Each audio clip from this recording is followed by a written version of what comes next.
पे नहीं हूँ, एजुकेशन के फील्ड से नहीं हूँ। मैं एक कलाकार हूँ, एक आर्टिस्ट हूँ, एक क्रिएटिव इंसान हूँ।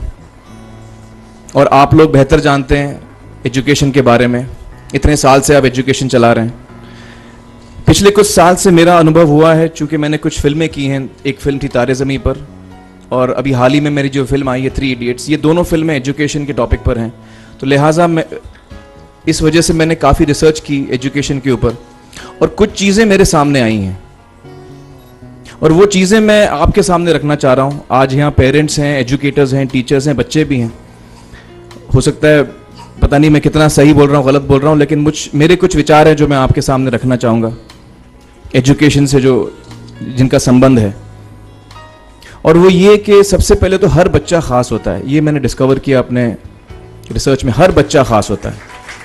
हर बच्चे में, हमारी तरह, आपकी तरह और हमारी तरह, हर बच्चे में कुछ ना कुछ काबिलियत होती है, कुछ ना कुछ कमज़ोरी होती है। मुझ में भी कमज़ोरी है, काबिलियत है, आप में भी कुछ ना कुछ काबिलियत और कमज़ोरी है, और हर बच्चे में कुछ ना कुछ कमज़ोरी और काबिलियत होती है। और हमें as parents, as elders, as education system, हमें हर बच्चे की खासियत को पहचानना है, उससे मदद करनी है, उसकी क्या खासियत है, उसका क्या दिल चाहता है, उसे किस चीज़ में खुशी मिलती है, वो हमें उसको हेल्प करना है कि हम उसको वो ढूंढ सके, और उसमें हमें सपोर्ट करना है। और जो उसकी कमज़ोरी है उसमें हमें उसको सपोर्ट करना है। मुझे अक्सर एजुकेशन इंस्टीट्यूट्स मुझे बोलते हैं कि हम हमारे स्कूल में सारे बच्चे पास होते हैं, हमारे स्कूल में सारे बच्चे फर्स्ट आते हैं, या हम जो बोर्ड एग्ज़ाम है उसमें हमारे सारे बच्चे पास होते हैं। मुझे एक सवाल पूछना है कि हमारे कितने बच्चे खुश हैं? सबसे बड़ा सवाल मेरा ये है, how many of our children are happy? और वो जो हैप्पीनेस क्वोशेंट है ना, वो मेरे लिए सबसे अहम है। क्योंकि देखिए, पढ़ाई लिखाई तो हम सीख ही लेते हैं। जब मुझे कोई चीज़ सीखनी होती है तो मैं कुछ ना कुछ करके सीख ही लेता हूँ। हमारी फिल्म 3 इडियट्स जब रिलीज होने वाली थी, रिलीज से पहले हमने कई स्क्रीनिंग्स रखे थे, टेस्ट स्क्रीनिंग जिसको हम कहते हैं, जिसमें कि हम ऑडियंस जैसे आप लोग हैं उनको बुलाते हैं, फिल्म दिखाते हैं, उनसे पूछते हैं कि फिल्म कैसी लगी। ऐसे एक टेस्ट स्क्रीनिंग हमने किया था। बम्बई में एक फैक्ट्री में कारीगर लोग काम करते हैं, तो करीब 25-30 कारीगर आए थे उस स्क्रीनिंग में। स्क्रीनिंग के बाद उनका एक कारीगर था, उसने मुझसे एक सवाल पूछा। उसने मुझसे ये पूछा, आप लोगों ने फिल्म देखी है 3 इडियट्स? उसमें उसने मुझे एक सवाल पूछा जो बहुत कमाल का सवाल था। उसने मुझे ये सवाल पूछा कि सर, पिक्चर के अंत में हमें पता लगता है कि आप तो रणछोड़ दास थे ही नहीं, रैंचो तो थे ही नहीं आप, तो सर्टिफिकेट तो आपको मिला नहीं, वो तो जावेद जाफरी को मिल गया, तो आप इतने बड़े साइंटिस्ट कैसे बन गए? इतने बड़े पेटेंट्स, 400 पेटेंट्स, जापानी लोग आपके पीछे पड़े हैं, तो आपको सर्टिफिकेट तो मिला नहीं, तो आप इतने बड़े साइंटिस्ट कैसे बन गए? बहुत ही अहम सवाल है ये, बहुत ही इंपॉर्टेंट सवाल है। और ये जो मुद्दा है उसके हार्ट में जाता है ये, कि जब मैं एग्जाम के लिए रट के जवाब देता हूं और वो जवाब में मुझे नंबर मिलते हैं और मैं पास हो जाता हूं, तो मेरे हाथ में एक पर्चा आता है जो मुझे कहता है कि मैं पढ़ा लिखा हूं। लेकिन वाकई में पढ़ा लिखा हूं या नहीं, ये अभी तक हमको श्योर मालूम नहीं है। लेकिन जब आप नॉलेज चाहते हैं कि आपको मिले, विद्या मिले आपको, तो फिर वो कागज का मायने कुछ होता नहीं है। तो मैंने उसको जवाब में 2 सवाल पूछे। मैंने बोला उसको कि भैया आपको क्या लगता है मैं अच्छा एक्टर हूं? उसने बोला हाँ, देश भर में आप सब लोग मानते हैं आपको, आप अच्छे एक्टर हैं। मैंने उससे कहा कि भैया मेरे पास कोई सर्टिफिकेट नहीं है जो कहता है कि मैं अच्छा एक्टर हूं, मेरे पास कोई कागज नहीं है जो मुझे बोलता है कि मैं अच्छा एक्टर हूं। मैंने फिर उससे एक सवाल पूछा कि मैंने सुना आप बहुत अच्छे कटर हैं, आपके जो बॉस मुझे बताते हैं कि आप उनके मेन कटर हैं और आपकी बड़ी इज्जत करते हैं वो, आपके पास कोई पर्चा है, सर्टिफिकेट है जो मुझे बताता है कि आप कटर हो? उसने बोला नहीं सर। तो मैंने बोला आपका जवाब आपको इधर ही मिल गया। Education is beyond marks, education is beyond grades, education is what you learn.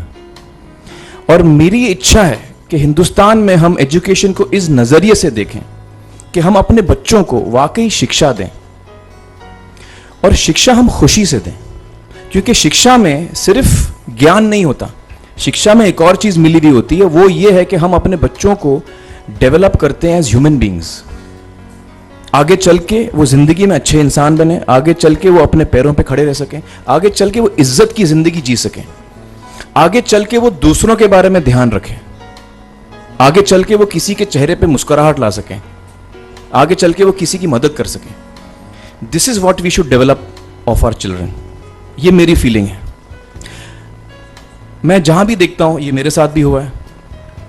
जब मैं छोटा था, जब से हमारे बच्चे छोटे होते हैं, जब से बच्चे पैदा होते हैं, बच्चा घर आता है, हम बच्चे को पूछते हैं भाई मार्क्स कितने मिले, फर्स्ट आए कि सेकंड आए? वो बोलता है सेकंड। सेकंड आए तो अरे फर्स्ट नहीं आए, डांट पड़ती है उसको।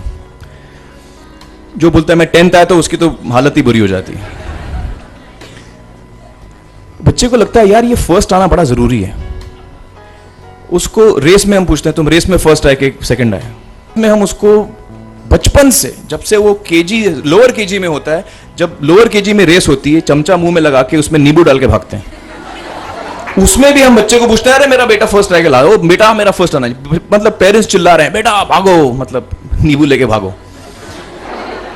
तो उसमें होता क्या है कि बच्चे को लगता है कि यार ये बड़ा जरूरी है। मेरे पेरेंट्स को हमेशा, मेरे पेरेंट्स मुझे एक ही सवाल पूछते हैं, मैं फर्स्ट आया कि नहीं। उसके जहन में ये बात बैठ जाती है कि मेरे को अव्वल आना है, मेरे को कंपीट करना है, मेरे को बाकी लोग से आगे निकलना है। टीचर्स भी यही सवाल उसको पूछते हैं आमतौर पे। ये मेरे साथ हुआ है।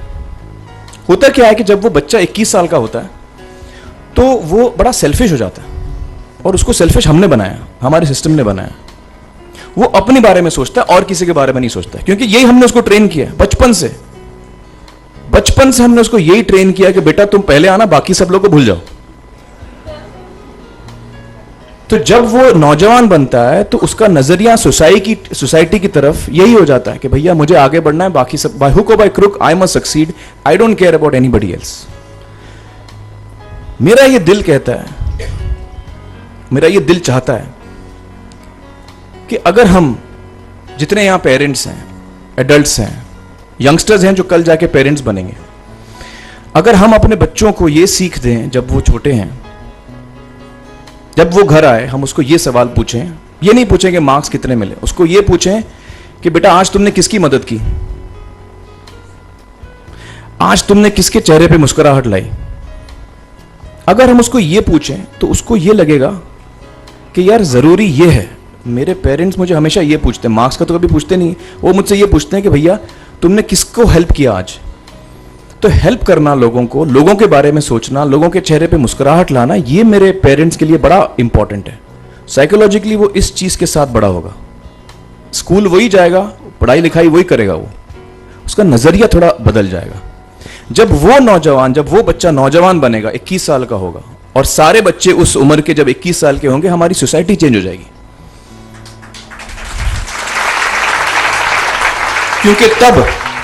क्योंकि तब हमारी सोसाइटी में ऐसे नौजवान होंगे जो खुद के बारे में नहीं सोच रहे, दूसरों के बारे में सोच रहे हैं। तो मुझे लगता है कि सबसे बड़ी चीज जो हमारे एजुकेशन सिस्टम में मैं देखना चाहूंगा, जो मैंने अपने स्कूल लाइफ में नहीं देखी, कि हमको ये अहमियत इस पे दी जा रही है कि हम अपने आसपास के बच्चों को कितना हेल्प कर रहे हैं। ये एक बहुत बड़ी तब्दीली अगर आ जाए तो मुझे लगता है कि हमारा देश बहुत सुधर सकता है, बहुत बदल सकता है।